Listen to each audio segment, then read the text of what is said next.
gure lurra.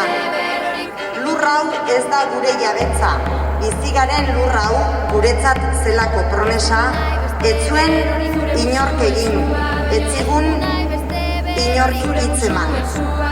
Hitza guk eman genion lur honi, auskalo noiz eta nondik, ona iritsi ginenean, babes beharrean. Hemen landatu genuen gure hitza, eta landare hartatik sortu zen harreman sare mugada bebar. Orain gure herria deit dezakeguna. Euskal Herria. Euskara eman eta hartzen duen jendea. Hizkuntza da oraingoz munduak eskaini digun bizileku bakarra. Hitza da gure lurra.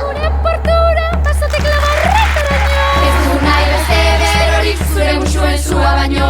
Ez dugu nahi beste berorik.